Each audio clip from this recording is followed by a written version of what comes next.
What's going on, everyone? Welcome back. Today, we're going to be talking the topic of should you draft Dalvin Cook for the 2023 fantasy football season.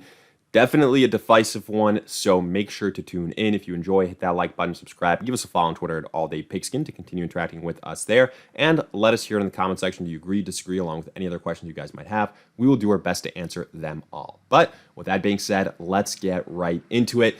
Now, this is a breakdown that we are going to do for a couple of other players, guys that are divisive in the fantasy community, maybe coming off of injuries, or ones that are changing teams, a la DeAndre Hopkins, something like that. And Dalvin Cook definitely fits that mold, a veteran Pro Bowl running back that was cut from the Vikings late in the process and now is in search for a new home. But the question is what is out there going to be better for him than what we had in Minnesota? And is it going to be a good situation for fantasy football purposes? So that's what we're going to look at right now. And I've got kind of the most recent article news from Twitter based on the Dalvin Cook situation and where he might end up. Now, as of right now, it's still early to mid-July. He hasn't signed with a team. And honestly, I think that it's going to be a while until he does. That kind of tends to be the trend more so with running backs compared to like wide receivers. So I think that probably DeAndre Hopkins gets signed before Dalvin Cook. But Dalvin Cook, at least, right now we know where the favorites are. It seems like the favorites are the Miami Dolphins. And there's been a lot of teams that have been brought up during this process. The Miami Dolphins have definitely been a team. So have the Buffalo Bills. People have thrown around the New York Jets potentially. The Dallas Cowboys have been brought up. But honestly, if I had to guess right now, I think that it's going to be either the Miami Dolphins or the New York Jets, and then maybe, another dark horse team. The thing with me here is, I think, honestly, wherever Dalvin Cook goes, unless right, there's an injury to a big-time running back early on, he isn't going to be what we saw these last couple of years in Minnesota, and that is an RB1 for fantasy football purposes. Honestly, I think his best days are behind him.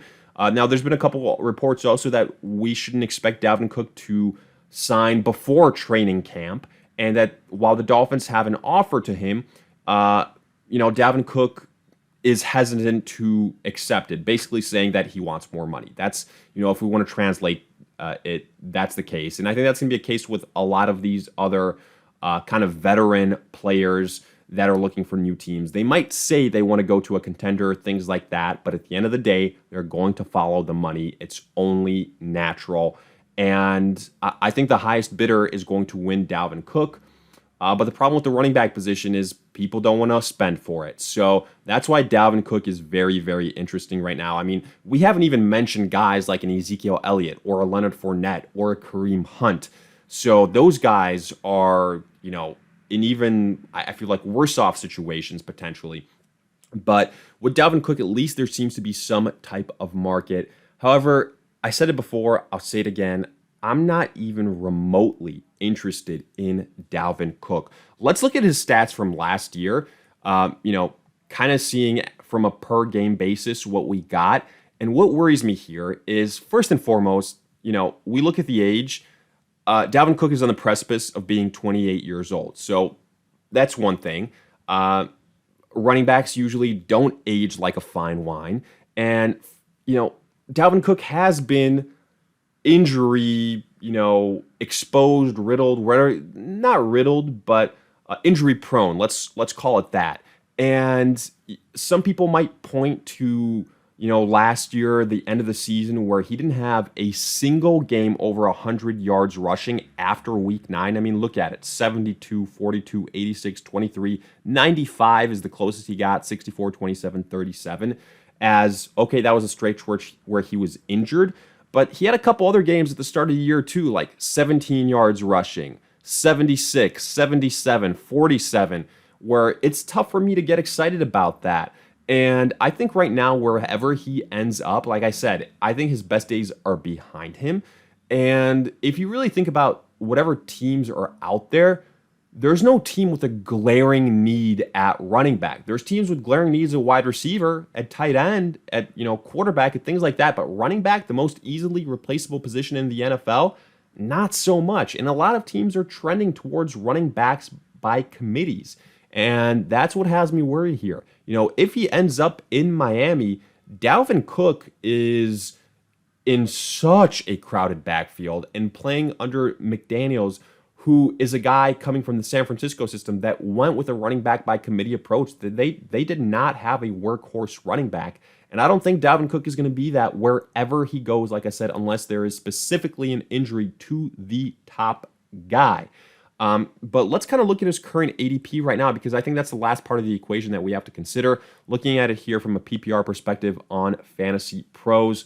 Now, again, I've said this before with guys like Hopkins, other guys that are free agents. I actually think Fantasy Pros does a good job of where they rank their players. I think it's one of the more, legitimate and accurate sites out there, because if you look at like Yahoo, if you look at ESPN, there's a bunch of ranking issues, in my opinion. If you look at drafts, I think Fantasy Pros is more accurate because, they still place a little bit more of a priority on the running back position, which I think we're going to go back to once it's like, August, September, especially the top guys. Dalvin Cook, not in that category, so we don't really have to spend too much more time on it. But, a platform like Yahoo, where Joe Mixon goes after the 4th round, I think that's pretty crazy.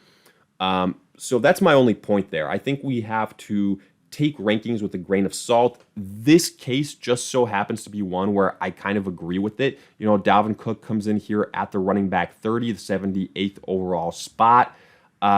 And I mean, yeah, he's basically at the point where you look at the guys below him: James Cook, Antonio Gibson, A.J. Dillon, Brian Robinson, Khalil Herbert, Samaje Perine.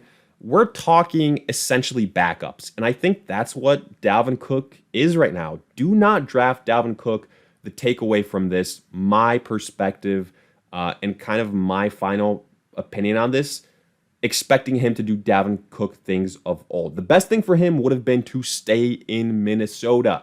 Now, going to Miami, wherever he goes, he will not duplicate those numbers. I think last year we saw a decline. You could argue he was a little bit big play dependent. Like, in my opinion, I think you can make the case I'd rather have Brian Robinson than Dalvin Cook. I'd rather have Samaje Perine, considering that, he's in the Javonte Williams backfield, who's coming off major injuries, over a Dalvin Cook. I think that Dalvin Cook right now, age, injury history, production, and landing spot, all those things are working against him. What that means for me, he's essentially on my do not draft list.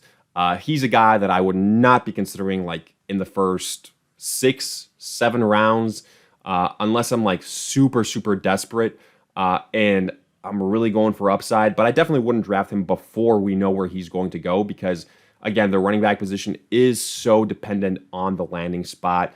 But hey, maybe you guys disagree with me. Maybe you think that he should definitely be someone you could take a chance on. I personally won't be doing it this year. Again, unless there's an injury to another top running back, then it makes sense. Then we can have the conversation. If that does happen, we're going to have another breakdown. But in the meantime, let me know your thoughts in the comments section. If you enjoyed, hit that like button, subscribe, give us a follow on Twitter at AllDayPigskin to continue tracking with us there. And in the meantime, we'll see you guys in future videos.